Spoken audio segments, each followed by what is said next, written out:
and then she looks in the mirror like towards the end of Glam, and she just like sits up and like becomes Maddie. Yeah. And then I'm always like, Alexa's here, and then Maddie's here, and then Alexa's gone, you know, and like Maddie walks out the trailer. Oh, hello, darling. Are you hitting pan? Hi, everyone. Welcome to Hitting Pan by IPSY. I'm Bethany Blair. I am your host, and I am sitting here with one of the most talented makeup artists I know. You've seen her work on celebrities like Iris Apatow, Alexa Demi, Alex Earl, as of late, a really iconic cover.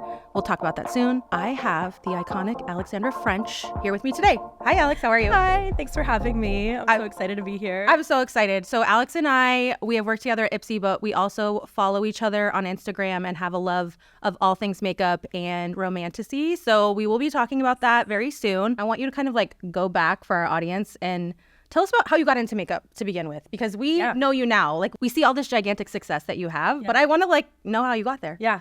Oh my God. I feel like this is going to be a long story long. I love it. I'm in. I'm all the way in.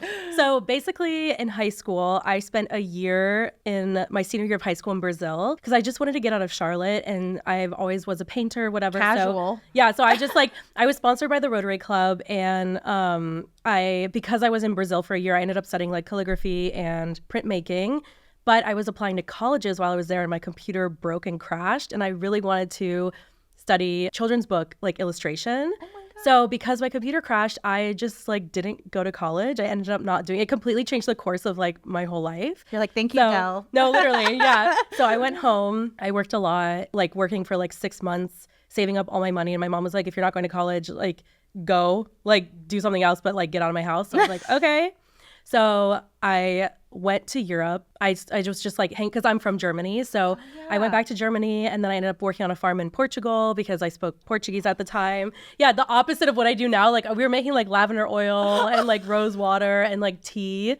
And I met a friend, and she was like, I got a full ride to USC. Like, do you want to be my roommate? And I was like, I don't want, because we're from North Carolina. I was like, I don't want to go to South Carolina. Like, we're from North Carolina. Like, why would I move to South Carolina? Yeah. And she was like, no, like Los Angeles. I was like, what's Los Angeles? And she was like, California. I was like, oh, okay, great. Yeah, sure. Yeah. Because like when you're from the East Coast, everyone goes to New York. And I never did the New York thing until recently. Yep. But when I started telling people I'm going to California, they would like laugh because it's like a fake place. Yeah. Almost, like going to Hawaii almost. You're like, you think about like what? Movies. You know, whatever. Yeah. You have that certain visual. It's like this thing that doesn't exist, you know, like a magical place. Yep. So then I came here with her. We didn't know anyone. She got a full ride to USC. She is now a really successful production designer. Shout out to Michelle. Love you, Michelle. Cute. And I started helping her with production design. Like that was my first like in like the film world. Yep. Because I didn't know what I wanted to do. I thought I'd go to like community college and still pursue the like children's book thing or whatever. But I was working at a coffee shop across the street on Wilshire Western, across the street from the Wiltern Theater, where a cinema makeup school, like a makeup school was. And so I got to know everyone. And then I was like, well, I was always like a painter and I always did like portraits. So why not just kind of like see, and I studied lit and film in high school. So I was like, I knew about makeup and like this whole world, and I always loved movies. So I was like, well, let's see if I can kind of like trade, like make art basically, but for movies. So then I studied special effects, and I started in so you can do kind of like everything, right? Yeah. I always admired special effects people because I feel like it's just a different set of art that, you know, when you think about makeup, like I remember people asking me, because I used to be a makeup artist many years ago, like a long time ago. And people used to be like, oh, are you going to do special effects or are you going to do beauty? Yeah, beauty, exactly. But it's when you can do both, I think that's really cool. Yeah, and it kind of like starting in film, like learning how to build a character develop, like how to do all that, and also not relying on Photoshop or like everything has to be done right. It has to be seen 360, practical, and all kinds of light. It kind of makes you like, it made me a better beauty artist later on. And like, because you're creating something more that's just not, it's something more than just, oh, that's beautiful. It's like a character. It's like a story, you know, like, it's something interesting. Which you probably end up using in all of your work that has to come, right? I feel like character development is really interesting. You think about that in writing or in directing, but like it really can come down to the makeup and how you're bringing a character to life. Exactly. And when you're trained in a space where you can't rely on Photoshop or fix it in post, you learn how to do it fast and you learn how to do it well. So it like helps me as a beauty artist do everything so much quicker, you know? How long did you spend kind of just figuring it out? Like, again, it's so interesting. We know you now. We've seen like your body of work, which is absolutely insane. But I think about the early days and like how hard you're hustling. Like what did that look like for you? It was stressful. Yeah. I always had like a coffee shop job. I was also working at Edible Arrangements. I was dog walking. I was making soap for like a small little mother-daughter shop, like an organic, like organic deodorant soap, that kind of thing. So really, I was doing that for many years until I got the show Pen 15, until I worked on Pen 15. Yeah, which is Alex. like my first love. I know. Don't get me started. I'm obsessed with that show. I know. Like, yes, like people know about Euphoria, but Pen 15, and when I bring up Pen, like when I was on Euphoria, the Euphoria girls loved Pen 15. You know what I mean? So it's like, it's such a special place in my heart. But through that is when I was able to join the union through Pen 15. So you were just grinding. And literally I was able to quit all my jobs. Well, I had to because I'd be gone for 2 months working on Pen 15. I just did it. And then after that, I got into the union. And then since then, I was just working in TV and film ever since then, just like, hustling and reaching out to people and just day playing. And I never had to go back to that. So Pen really changed my life. It's like a catalyst. Really. Like, it's like, I agree. Yeah. Euphoria was obviously a catalyst as well, and which we will definitely talk about soon. But it's interesting to know that Pen 15 was kind of like the original turn for you. And if I had never done Pen 15, I would have never gotten into the union, which means I would have never been able to do Euphoria. I was going to say, actually, for people who don't understand what the union is, or, it's, you can go into the union, you cannot go into the union. Do you have like a somewhat simple explanation of the union? It's kind of difficult because it's like you can't just join when you feel like it. You have to put in your days. You have to get lucky enough to flip on a show like I did, which means the budget gets big enough and people then call in, and then the union comes in, is like, okay, this show has to be union now. Then you have to work it for 30 days. They make you sign a contract saying once your 30 days is up, you will join the union, like things like that. A lot of people work 60 days, 60, 60, 60. So 60 days within 3 years, within 5 years. Like, it's just like this whole, like, it's such like a calculation. It's such a hard process, and people work so long to get in. You could also get in through like a star request, which means like you are a celebrity request, but they changed the days from 30 to 60 because so many people were able to get in that way. Yeah. So yeah, it's just a really hard, and then once you get in, it's like $8,000 to join, and then you get health insurance though, right? You get health insurance if you can keep up with your hours. Okay. So it's like a bunch of math, and I'm just a girl and I don't know the math. You're like too much to keep up with. Yeah. No, it is a lot. Like they have unions for everything in different industries, but I know makeup, you can either, a lot of people choose to go full union or they go a different route. Obviously you're doing a little bit of both right now, which we'll talk about. I would say again, if it like ever comes up, go for it. Because like I always said, like the day I got the job on Pen 15, I was doing an editorial and I was like, I want to do this. Like I want to pursue fashion and like, I don't know, like get an agent one day maybe and like do this world. Like, I don't think I want to do film and TV. And I was literally packing up my car and my friend called me and she was like, bitch, sorry, bleep that, bitch, I'm getting you in the union, because she was already in the union. I was like, what do you mean? She was like, I'm working on this show called Pen 15. And I was like, she was like, it's gonna flip. And I was like, oh my God, okay, if it ever comes my way, I was always gonna say yes. Yeah. You know? Yeah, you have to take what's in front of you. You have to. Because you can plan, and I think it is interesting when people have asked me, again, not because I know everything, just because I'm in the industry, of like, oh, if you had advice for going union or going agency or going just on your own, like, and I'm like, honestly, I think you just take what comes in front of you. Yeah. And just because you're in the union or have an agent doesn't mean you're going to get work. Yeah. You know, and like I've also learned, like pivoting a bit, like in the agency world too, it's like your whole career can come down to like someone sending an email or not sending an email. Like, you could never see your client again if their PR team or their management decides to like, oh, we're just going to book hair, makeup, wardrobe, or styling all in one place, and you moved to a different agency. Yeah. They're not going to email 5 different places for nails, styling. You know, they're just going to be like, it's so much easier. Whatever's easier. Whatever's easier. And like, or if they're like, oh, I requested you. Oh, Alex isn't available, just because they didn't want to send an email, for example. Or, you know, they have to style or find teams for like so many of their clients. So I totally understand, but it's like, you just don't know. You don't know. So it's not guaranteed that you'll ever see a client again. It's not guaranteed you'll ever have work just because you have an agent. Same with the union. just because you're in the union just means you can work on everything, but it's not guaranteed that you'll ever have a job. You have to get the job still. You still have to get the job. Being exactly. in the union doesn't guarantee that you're going to get the work. It just means that you can. I keep saying this especially on our podcast. Like, I really appreciate transparency because we work with and we see a lot of really successful people, but sometimes we forget about that early time to get where you need to be. And you have to grind and you have to hustle. Actually, that's like why I did not become a makeup artist. It's a because lot of I work. realized I was like, I can't do this. Like, truly, I realized I was like, I am not cut out for this. I think this is amazing. Yeah. But like, I don't think I'm gonna make it. And I just knew I didn't have like the grind in me or in this particular way. I mean, even for me now, it's like so hard not to take every little no and rejection personally. But again, like I said, it's like sometimes it just comes down to human error or an email that they didn't want to send or whatever. And it's nothing you said or did or whatever. And I always joke how like all my friends, like when you have a client that is on a break or like moves on to a different team or whatever, like you mourn that relationship 100%. A little bit. And I was like just joking the other day on set, like, why is it so hard for us? Like, we're some of the most sensitive people in the wrong industry because it's like, we should, none of us should take. Dealing with it. We're constantly dealing with like, you know, like rejection or not working with different people, not being called back. And it's like, we know this, but it still hurts, you know? You're masochist. You're like, totally. So it's just like, we're all in the wrong industry, but we love our industry so much. Like, we love what we do. So it's so just rewarding. Funny, like, you have those moments when you're like, yes, of course, this is why we do it. But the grind is hard. It's hard. It's like cutthroat, you know? When you have something like Euphoria that is such a high, it's like life can only go like this.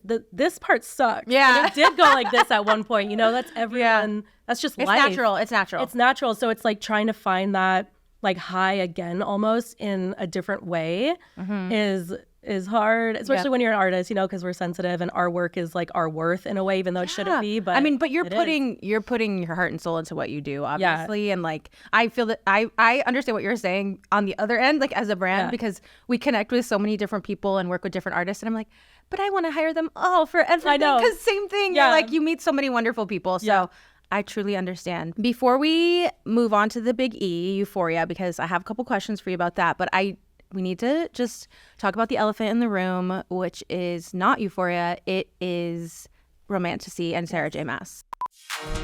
Want in on one of our biggest beauty hacks? There's a way to plump your pout without the pain.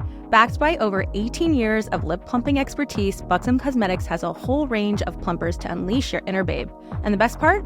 There's a shade for every slay. Use IPSY Babe at checkout for 20% off to August 30th.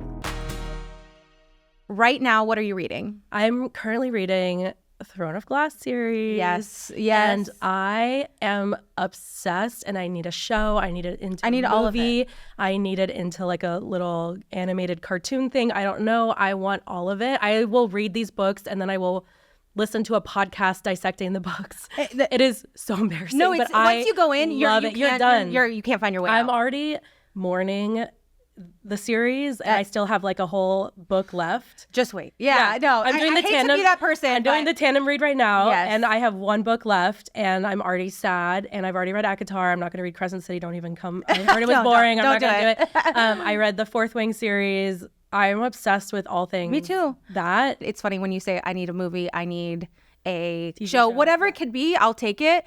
And that's what makes me think of you, because I have read Throne of Glass and I just finished it maybe like 2 months ago. It absolutely wrecked my soul. Like, it wrecked me. I was literally crying. And I know that sounds insane. Yeah. But I was like, no, I am fully crying. That is the investment, if you know these books, that you have in them. So yes, someone give us a TV show. And then let's have Alex B. Yes. The head of the makeup department. I will come back to TV and film because I've stepped away to do like fashion, celebrity, brands, whatever. Yep. I will come back for Throne of Glass, okay? Someone else can have ACOTAR, I don't care. Throne of Glass, I want. Yeah. I already know how I would design Selena's makeup. Like, even though she wouldn't technically wear makeup, but in my mind, she would have incredible makeup. I mean, I'm like, what else would you do? But, well, Selena... And then, well, we're not gonna. What about the other characters that are in there? Do you know how would you shift some hair and makeup? Wait, don't listen right now. If you have not read Throne of Glass and you want to read it, pause and fast forward like 2 minutes, okay? Because we're gonna say spoiler alert. Everyone in the room, close your ears. I swear to God, if you haven't heard this, and you plan on reading it, ignore us. Okay. So, would you see a shift in makeup from Selena to Aylin, right? That's how you say it. By the way, I was saying Eileen for the longest time. Eileen. Okay. Okay. Stop it. It's not. She's so not an Eileen though. That's why I don't it's know so why funny. I thought I read it like that, but I also speak German, so I wonder if like some weird like I cannot picture her being an Eileen, which is so funny. Okay, Aylin, yes. Yeah, Aylin. Okay, because yes, they're different vibes, right? I know. Well, here's the thing. It's so annoying when you like when people are like, oh, well, she wouldn't know how to do her eyeliner. She wouldn't know how to wear it. She wouldn't wear a smoky eye because she like lives in the woods. Okay, it's fantasy. Okay, like just know. fucking have fun with it. Like to me, she would always have like smoky eye and like just eyeliner. I feel like Selena would also have that because she's like more like She's like more bougie, assassin. right? Like she would be like she's like the assassin girl, right? So she's like hiding her features, whatever. Yeah. Yeah, and more bougie. So I feel like she would have like something, but Aylin, I think also I don't actually know how I would do that. I feel like it would be more like a hair change. Well, she has the ears. Yeah. She Special effects coming into play. Yeah. I don't care about any of the other characters. No offense to anyone. Yeah. But I like Manon. Is that how you say it? Yes, man. Yeah, her, love her. She's my favorite. She should be like our goth queen. Yeah, I love her too. So she would also be red goth. lips, right? Yes, for So sure. that But would be like part of her blood look. red, like dark, what's it called? Lime crime, blood moon, like that exact color. Okay. You know, like only every day. Okay, I don't care if it's unrealistic. Like, no. Every day. She's got it. That's part of her vibe. Yeah. So, and she's like very pale skin. I feel like that's Yeah.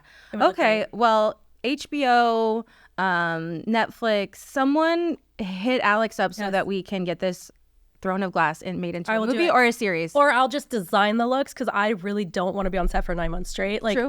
or for like years on end. Like I'll design the looks and then have someone else do it. Okay, there you go. We have our creative genius who is volunteering for money to do this. Yes. Paid only. I love it. No, I need to know if you're watching this, if you are a romantasy fiend, or if hopefully we might have convinced you to, even though we did spoiler it. So, but maybe I'm a spoiler queen. I like to know things. Thank you for indulging me, Alex. Yes, I just, when I think about it being made into a show, I think about the glam and the vibes. And like I said, I think it could work out. So again, we have someone on call here. And if you need me, I can help too. I don't know how I would help, but I could do something. I'll only do it if you do. Yeah, right. I will only sign if, okay, amazing. So we've come to Euphoria. Alex worked on season 2. And so the first thing that I guess I'm going to not ask and move on from is, when is Euphoria coming back? Okay, I'm just kidding. I'm going to move on from that. But what I do want to know is how you got the job on that show. Yeah. Because people would give their right arm to work on that show. Yeah. Like after season 1, right? Yeah. It like blew up. And so nobody knew what was going to come next when it was coming. And glam was such a big part of it. Such a big part. So as an artist, like, I bet everyone would have just done whatever to get on that second season. So I want to know what your story is. Okay, long story long. When I first saw episode 1 of Euphoria, and I grew up watching Skins and like Misfits and stuff like that, like in high school, like I was obsessed with those shows. I have not since felt that way about a show until I saw Euphoria. Yeah. So halfway through episode 1, I didn't go to IMDb. I couldn't even wait for the credits. I was texting every union makeup artist I knew. And I was like, who the fuck is the department head on this? Like, this is everything I love. It's like fashion meets storytelling. People were asking me later on if I had worked on it because it was very similar to like my style at the time. Yep. I was like, because I was just doing what was in fashion and so were they. I just like got goosebumps watching it. And I was like, I am going to work on this show. Like there was something in my head. I don't know what. I found the department head. I followed her on Instagram. She had 1,000 followers at the time. This was before it blew up. She followed me back. And I said exactly what I just said. I was like, this is incredible. Like You just like straight up slid into her DMs. Yes. I was like, I see you. Understand this. Like, this is everything I love. And she was the makeup artist from Moonlight. Yep. Moonlight. And she kind of went mini viral in the union world for that as well, because like, the skin was so beautiful. It was. And just the story, like everything was great. Like everyone was talking about how a lot of times in TV and film, people like powder it, make it look so matte, but she just like let skin be skin. Yeah, exactly. And so I already I didn't know it was her though, but I knew her work without realizing it was Donnie. Yeah.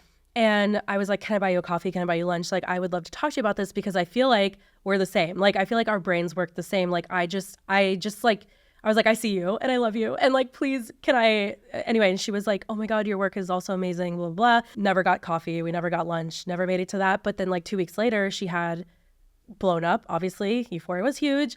It was like 250,000 followers, whatever. And I just like kept interacting with her online, like to the point where she stopped responding because I can be a little much sometimes. But then she reached out to me in 2020, like I said earlier, to what am I doing March 16th? And I was like, I am available, whatever you need. But then the pandemic hit.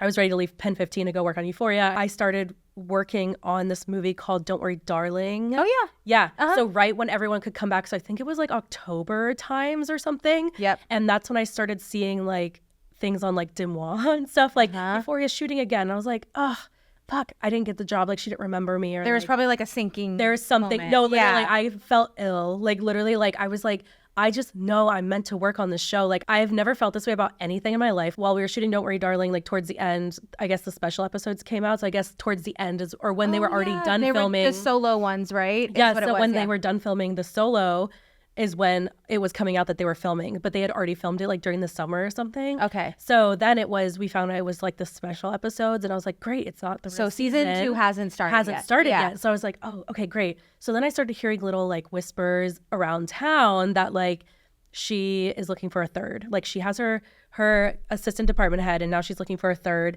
And this was like January of 2021. Yeah. 2021. And I was always posting like really editorial stuff because that's just more what I was into. And so I started getting more models together, photographers together, posting more BTS, like posting every day, to the point where one of my other mentors, Michael Anthony, shout out. I love him. Yes. He was like, hey, you're doing so many fun things. Like, what's up? Like, why are you posting like 5 times a day? Like all these crazy looks, like you're having so much fun. Like what's going on? And I was like, oh, well, I heard Donnie Davy is looking for a third on Euphoria. And I really want the job, but like, I'm trying to get her attention because she stopped responding to my DMs because I'm crazy. No, but and like, that's amazing. Too much. Yeah. And he was like, oh, babe, I'll just like slide into her DMs. So at this point I was like, oh my God, don't do it. That's so cringe, but like do it. But like, don't do it. But be lucky about it. Like, but do it. Do it. Don't do it. But do it, you know? And so then he did. He never told me what he said. And literally 5 minutes later, I was like shaking. I was like biting my nails and I was like, oh my God, is this cringe? Like, what if she doesn't respond? What if this is like too much? 5 minutes later, she goes, hi, I would love to interview you for a position on my team. Like she DMs me. And I was just like, oh my God. And I was like, sure, anytime. We talked. You're like, let me check my schedule and I'll see if I'm available. I'm not sure yet. I'm not sure yet. Absolutely, whenever you want right now. How about now? Yeah, I'll come right now. Like, here's my phone number. Great. So then she calls me, I forget when, like a day or so later. And she tells me the rundown of the show, how it's changed from, I guess, season 2 before pandemic was a completely different script than this recent season. And she was like, you're going to be doing Barbie, you're going to be doing Alexa, and you're going to be doing Chloe Cherry. Icon. And like a new character. Yep. And I was like, great, fun. Like two of my favorites. Also Barbie, my twin. I was about to say, yes, your twin Barbie, 100%. My twin. So I was like, okay, great. I was like, play it cool. Like these are your favorite characters, but like whatever. And I was like, oh my gosh, she's just going to give me like my favorite characters. Like that's crazy. But of course her plate was full. Tara's plate was full. Like there was, every character is iconic. So it's like the third had to do something, you're just right? picking, You're so like, she was like, well, these are the leftover characters for like someone who could do great eyeliner, who could do good beauty, like whatever. Like we needed someone who could do that as well. Yeah. So I was like, okay, great. Played it totally cool. It went really well. She was like, I'm a fan of your work. And I was like, you're a fan of my work. I was like, I'm a fan of your work. I was like, I feel like I'm talking to like a celebrity right now. She was like, that's how I feel talking to you. And I was like, stop. So like from the get-go, it was like, we hit it off immediately. It was a great interview. And then she made me wait literally 7 whole days. She was like, I'll let you know in a week. Like to the it was a full week. Yeah, it was an entire full week. And I was like, I didn't get the job. Like every day I'd wake up and I'd just check my email and like refresh it. Then she emailed me. She was like, I would love to offer you a position on my team. And I was home alone, like just cleaning. And I just like dropped my phone and I like literally collapsed on my bed and just started sobbing. I know, I'm trying not to cry. Literally, it does. So yeah, and the story to get there and then to get the call, like going back to that moment and being like, this is happening. Totally. And then when I got to the show, we had like a test day. because we were shooting on Ektachrome. And then in between the start day and the test day, there was like 1 week. So every day that week, I went in for 12 full hours into the trailer. I was rewatching season 1. I was testing out looks on myself. I was sending them to Donnie because she was like, I need you to help me like elevate the show. We need to reinvent Euphoria makeup. And like, I want your help. And like, that's what I love about her. She's like, no, I hired you because I like your work and I think you're talented and I need you to help me. And like, we are a team. Tara fits in, like, can like do things that we can't. I can do things that they can't. Donnie can do things that we can't. Like, it just, everything just complementing. Like, it all complements each other. Exactly. And it just is such a perfect flow. And I remember telling my wife, like, I'm gonna show up every day. I'm gonna work so hard to the point where they can't live without me. And I did, to the point where it wasn't healthy, probably because I was like overworking myself. But then when it finally came out, or like minutes before it came out, I remember I was so excited. Like 2 minutes left in this life, and then literally in 2 minutes, because there was like a countdown, my life will be forever changed. Like, I'm gonna go from like a nobody to like a somebody, and like my whole career is gonna change. And like, and I was like, I'm ready for it. Like, give it to me. You knew it was like going to open up a new chapter. I knew. Yeah. Which is like, Euphoria has the power to do that. It does. It does. It's one of those moments. That's why I say like a moment in pop culture. In history. Yeah, in history for beauty. That is something that like I haven't seen in that way ever happen. I don't think it'll ever happen again. No, same. I can't see it happening. It's so significant. Yeah. And it's like, you're a part of that. Yeah. And it's so crazy because like sometimes like a split second decision turns into like a world trend, like a worldwide trend that like, everybody's trying. That everyone's still doing today, like years later, you know, like, or companies make eyeliner because we decided to like do like crazy eyeliners or really thin or the longest. We wanted to do history. A cat. Yeah, exactly. Like, and now all these companies are making waterproof eyeliner, like, you know, or like colorful makeup will forever be back because of season 1. Like, they have just changed. It's just such a crazy experience, and like, and then to be a part of it, too, because you like you said, you watched as a fan in the sense of the makeup and the show, and you were like, this is amazing. I feel like I need to be a part of this. Yeah. And then you were. And then but then when we were there, we were like, okay, we need to elevate it. We need to make it better. So we were like, okay, the eyeliner is going to be thinner. It's going to be longer. It's going to be more of a design. We're going to do smaller shimmers instead of glitters. Like, we're going to do smaller rhinestones. Like, everything was just more elevated and more elegant. And it told the story as well, because that's the one thing I learned from Donnie is how to just also tell the story through makeup. Yeah. And she does such a beautiful job breaking that down, like on her Instagram. And that's also what brought me to the show, or like what I was excited about for the show as well, like reading all her breakdowns and just being like, oh my God. Also, I forgot to say, when she was like the last episode on season 1, she was like, where would you see Cassie going, blah, blah, blah. And I was like, I'm going to shoot my shot. And I wrote this whole thing on her comments being like, Cassie would go here and da, da, da, da. And here's how the makeup should be. Because she was like, what makeup do you think she should have? Where do you think she should be? And I was just like going You're off. Like, you asked, I'm going to tell you, I'm going to tell you. Yeah. I was just like, and I think also for her, like, she really needed someone on her team that thought outside the box, that could come up with new concepts, that wasn't just copying a mood board, that wasn't just copying things that were already done, like someone who could really see it in a different way. And that's like kind of my specialty, because I come from film, but then I also work in fashion and I understand it.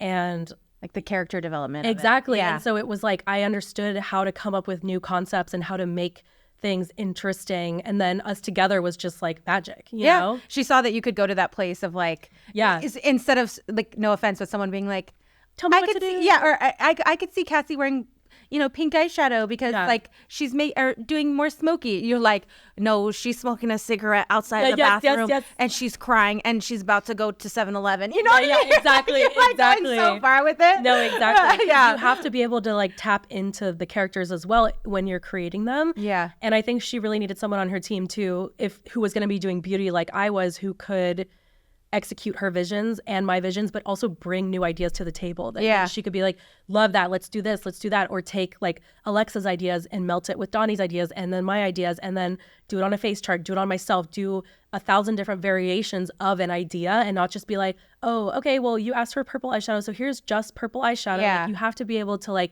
be like, great, give me a concept and I'll just run with it and like do whatever I think is right. And and then we all get inspired by each other. Like, she was inspired by some of the looks that like didn't make it for Alexa that I would test out on myself, she would use for Cassie, or like inspired by like a white eyeliner or like a this and that. And then I would see her doing something on Hunter that I was like, I love that. I was like, I would pitch it to Alexa and be like, what do you think about this and that? And like, Yeah. it was just such a collaborative process. And like, there was never any like, I'm the boss, here's what we're doing, blah, blah, blah. Like, it was always like, what do you think? Like, help me. And that's how I am too as a boss. Like, I'm asking my assistants, I was like, what do you think about this eyeliner? When I'm like, it's my like 100th makeup of the day. I'm like, something's off. Or like, do you think, or what if we just did this? And then we'll like test things out. And then one of my assistants, she's amazing. Her name's Aya, and she has such a good eye. And she'll just be like, yeah, what if you just like added a little here and there? And I was like, yeah, I love that. And like, what if we take away here? And it becomes this like whole thing. And I just love learning from other people in the room. And like, I don't know. I just learned that from Donnie too, to like be more open and open up your perspective, kind of. Yeah, exactly. Even if somebody adds something to something you've done, it doesn't change the work that you've done. Like, exactly, you're making it better together. Totally. And I can imagine on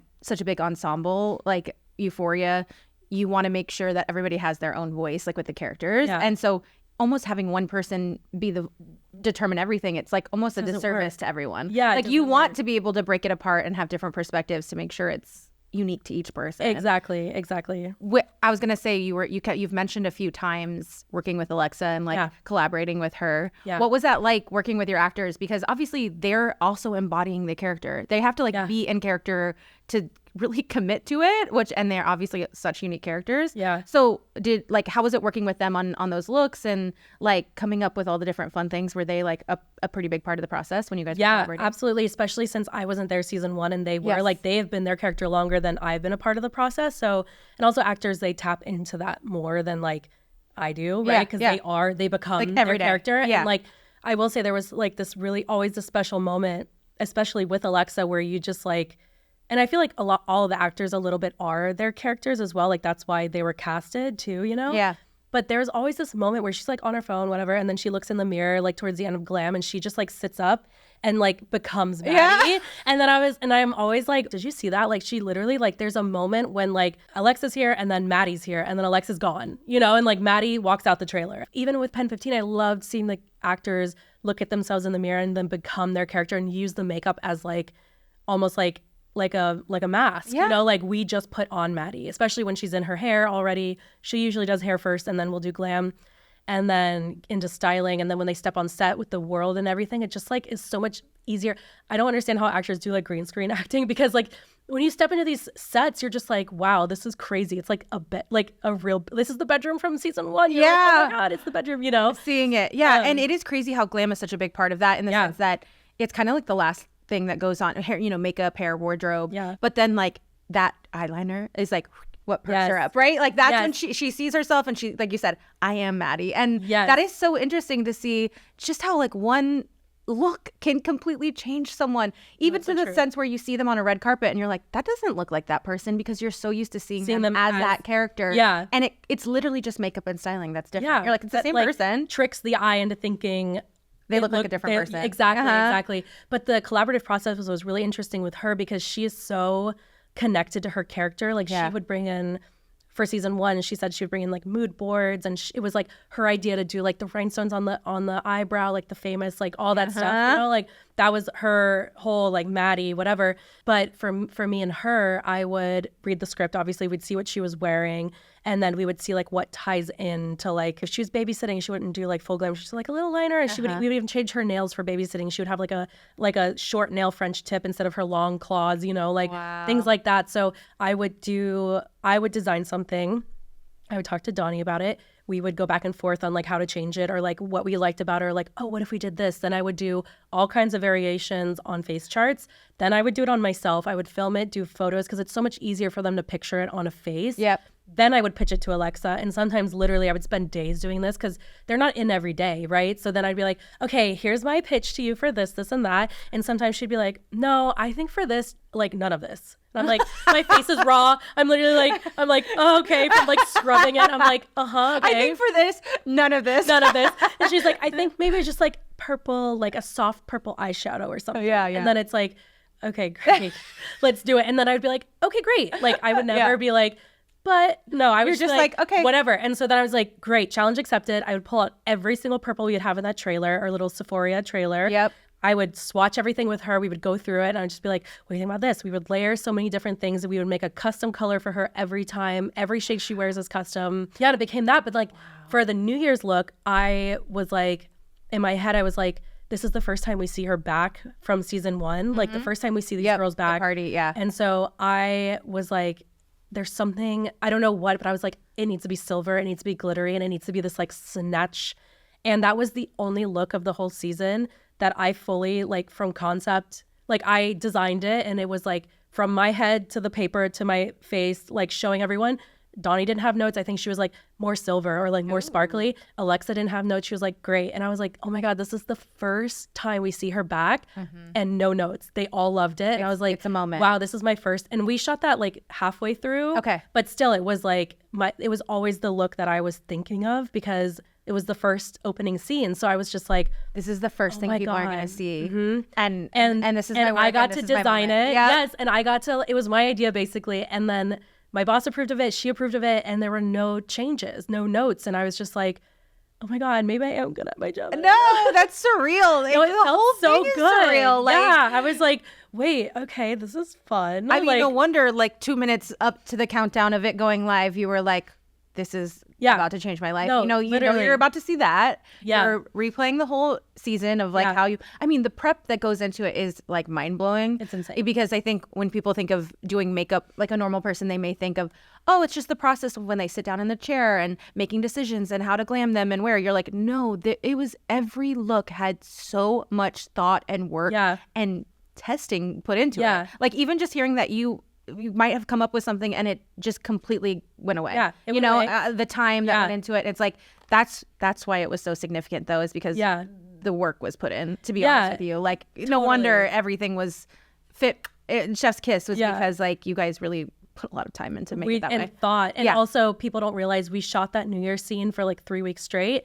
So we had to do that makeup every day for 3 weeks. And then we had to do pickups like 6 months later. Oh my so God. that look has to look the exact same because in the story, it's all within an hour. So like we took very detailed pictures, like making it look different. I mean, making it look the same every day. By the end of it, Alexa was like, if I ever see this look again, I was like, me too. No, I was like, I never. And then of course everyone was like recreating it. I think like Ash K. Holmes even recreated it too. Yeah. I was like, oh yes, love slay. But I'm like, so I will never do this look again. Like I never want to see the silver again. I never want to see this again. Yeah, you're like, I'm good with silver. I'm silvered out. No, that look was that was so good. My other favorite look from the show was the butterfly look. The like butterfly that she did. And then we mimicked it as like a mocking thing in the play, which you didn't really get to see. Yeah. But it was in the play, the girl, because it's like, is this play about us? Yes, it is. So she had this big version of it, but that took me 3 hours and I did it every day, 3 days in a row, 3 hours every day. And we saw it for 10 seconds. But like with Alexa's, I remember just being like, well, I feel like it's just so like when this comes out, it's going to be so perfect for the times. Like I feel like butterflies are going to be in. It's just going to be so cute. And like as a cute girl who's like a cute like cheerleader, of course she would do a butterfly. And I remember pitching it to Donnie and she was like, okay, but don't make it like cheesy. Don't make it like face painty. I was like, I would never. I was like, first of all, no, I would never. And she was like, okay, I trust you. So I was like, great. So I pitched it to Alexa and she was like, I love this. Obsessed. And we made it happen. And it became like the most like recreated look. I feel like most searched. It was insane. If you looked at like the SEO Google search, it was probably insane for butterfly. Yeah. And I told Donnie, I was like, we did like, look at this. This is crazy. Like, I was like, thank you for trusting me. Like that really meant a lot to me. Like I thought long and hard, and I did 50 drawings of like different eyeliners for her, like cheerleading looks, like whatever. And that one became one of the most like recreated by like fans for Alexa makeup, at least. Cause I feel like it was the most fun. It was the most like season 1. And that's the thing, from season 1 to season 2, I was so nervous because to me, season 2 didn't really have makeup the way season 1 had makeup. So I was like, I don't know if people are going to like it because it's not the same. And I was really worried that they'd be like, what the hell is this? There's like, where's the glitter? Where's the color? So I think that's why they latched on to those because it was so much like season 1. Yeah. Because it was like a throwback, you know? But you did serve it up in so many other ways. Totally. Like the graphics, like it was so cool. Again, it's so fun to have 2 different distinct seasons and be able to look at both of them like so fondly because they're both really cool. And the style of the whole show and the story changed. And with that, the makeup has to change and evolve.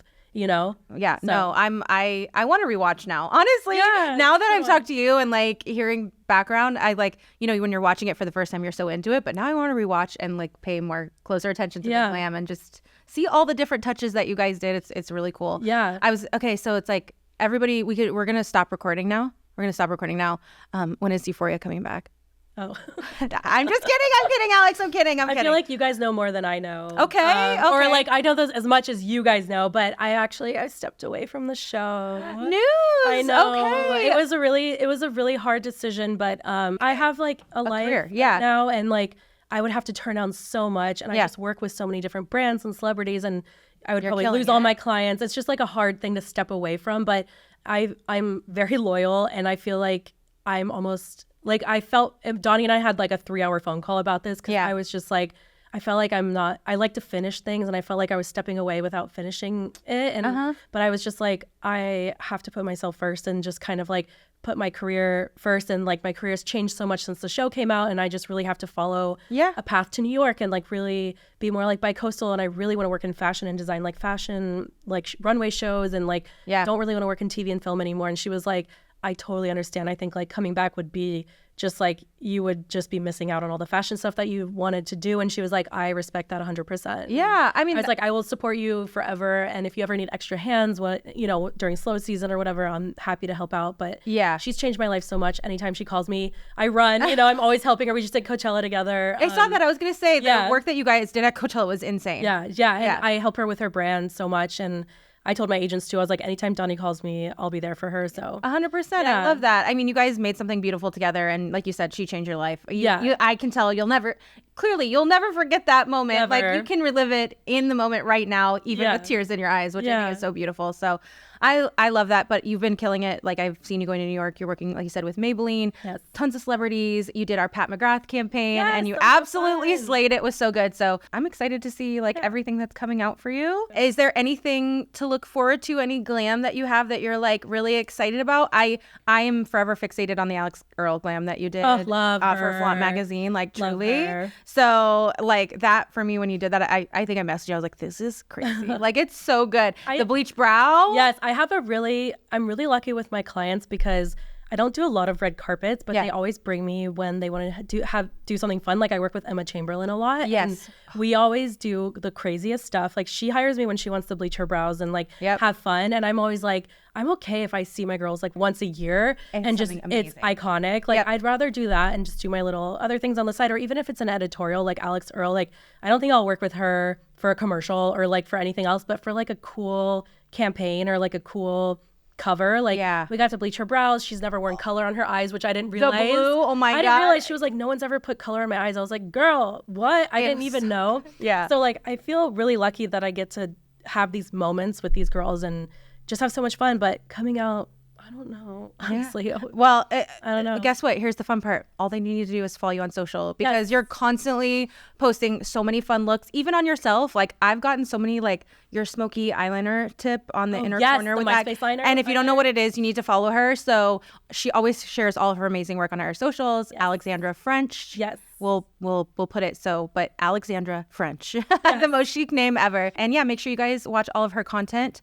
Because I was gonna say, we have a fun little segment at the end. It's called Undupable. If you've watched our episode before, you know what this is. I'm having a hard time choosing 5 new things every single week. But Alex, this is basically where you talk about 5 things. It could be something in your kit. It could be something in your life. It could be something in the industry, a brand, a product, a trend that is like, it's doing it for you. Like nothing can replace it right now for you. Yeah. Okay. So it can be 5 things and you have 30 seconds. Oh no. So you got to see them and try to give a little explanation why. Okay. Yes. And it's hard. I've done it a couple times and it's really hard. I freeze up on the spot, and even having this extra time, I still won't be able to think of something, but I'm going to say a lot of ums. Okay. That's okay. All right. Are you ready? Start the timer. Okay, my first one is going to be the pigments that I collect and own and I make sometimes with like companies. Are so fun. I have like literally thousands of them. It's my secret weapon, my little pigments. And then I love the Benefit Roller Lash Mascara. Can't live without. My eyelashes don't curl without it. I also love the e.l.f. Cosmetics Eyelash Curler. It's the best for lashes, for curling. Yes, please send it to me. I always buy them. And it's literally $5. And then Pat McGrath or House Labs. That's 2 for 1. Sorry. Oh, is that it? It's okay. You can finish it. It's okay. Okay. You should finish Foundation. it. The Pat McGrath, the and House Labs Foundation. you said? Love both. Okay. Love both. So underpainting came back for me. I did it for a long time and then I forgot about it and now I'm back and I love the way it makes my skin look. For you said mascara, I'm really liking Neen. It's a brand that we have in our assortment and it's really good. It's by the founder of Stila. I don't know if you remember Stila, but it's really, really good. And then I'm going to say JetBlue because my flight experiences have been amazing this past couple months. And then the IPSY Hitting Pan podcast team because you guys are amazing and you've been doing such a good job. And my last one is lip gloss because it makes my lips look fuller. Okay, those are my undupable products. I didn't finish in 30 seconds either. It's hard, right? I do love JetBlue. JetBlue. I didn't know we could list non-makeup things. I was like, honestly, so many. I My dogs. like it because yeah, dogs. Okay, we'll add that as an honorable mention, but really not like a first place, but separate. Yeah. No, I loved I'm glad you did all makeup though because Yeah. we needed those tips from you. Yeah. So, Yeah. Alex, again, make sure you guys follow Alexandra French on Instagram. Are you on TikTok too? I am on TikTok. Same thing. I'm really bad at TikTok. Sorry. I am too busy. That's I okay. get better. Usually the summers are slower with Okay. work, so that's when I try to do more. But then people are like, "We don't care. We just want to see Euphoria stuff." And I'm like, "Okay." Hey, I love everything that you share. Again, you get the looks, you get it firsthand from her. Make sure you interact with her, follow her, Yes. and take from her on when you want something, you go and get it. Yeah, and just so do it. yeah, exactly. I love that. Like for me, no matter what career you have, like if you want something, speak it into existence. Yes. Don't be afraid to go after it, and look where you ended up. I love it. Thank you for sharing your story with us and chatting. If you haven't seen Patrick Starr's or Glamzilla's episode, make sure you run and watch that. Let us know what you think. And remember, we release a new episode every Thursday, so make sure you tune in. Thanks, everyone. Bye. Bye. Are you hitting